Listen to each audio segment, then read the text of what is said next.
بھٹکتا تباہی کا منظر تھا، آج الحمدللہ دونوں فریقین بات چیت کے ذریعے معاملات کو طے کرنے پر راضی ہو چکے ہیں، اور میں اس انتہائی اہم پیش رفت پر اپنے برادر ملک ایران اور امریکہ کی لیڈرشپ کا تہ دل سے شکریہ ادا کرتا ہوں، جنہوں نے میری تجویز قبول کرتے ہوئے نہ صرف عارضی جنگ بندی پر اتفاق کیا، بلکہ میری پرخلوص دعوت پر دونوں ممالک کی لیڈرشپ اسلام آباد تشریف لا رہی ہیں، جہاں پر امن کے قیام کے لیے مذاکرات ہوں گے۔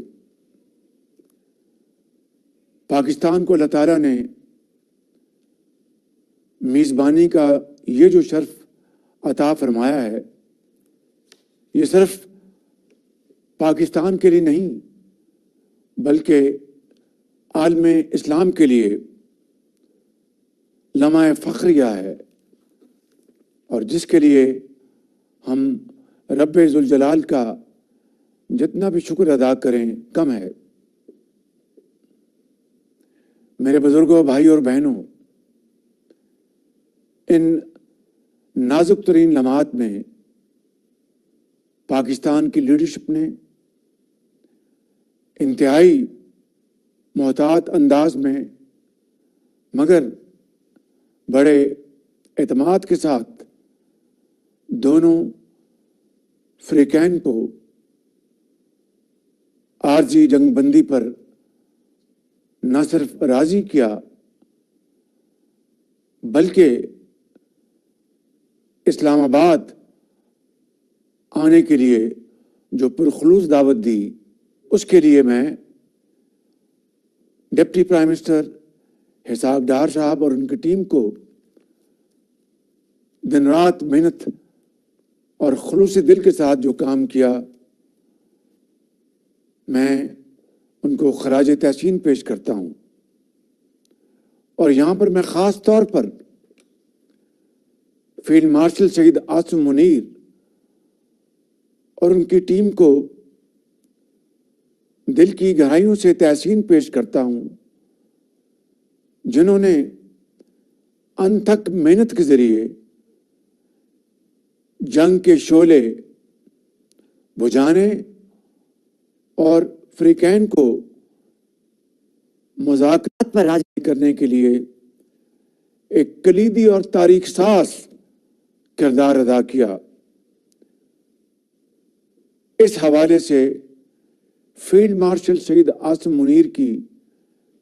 ان خدمات کو تاریخ ہمیشہ سنہرے الفاظ میں یاد رکھے گی۔ میرے بزرگوں، بھائی اور بہنوں، عارضی جنگ بندی کا اعلان ہو چکا، مگر اب اس سے بھی زیادہ کٹھن مرحلہ وہ دیر پا جنگ بندی کا ہے، وہ مذاکرات کے ذریعے الجھے ہوئے مسائل کو حل کرنے کا ہے، اور یہ مرحلہ جس کو انگریزی میں کہتے ہیں میک اور بریک کے متوازی ہے۔ میں آپ سب انتہائی قابل احترام بزرگوں، ماؤں، بہنوں اور بھائیوں کو درخواست کروں گا کہ آپ اللہ تعالیٰ کے حضور دعا کریں کہ رب ذوالجلال ان مذاکرات کو اپنی کمال مہربانی سے کامیاب فرمائے، اور اس طرح ان گنت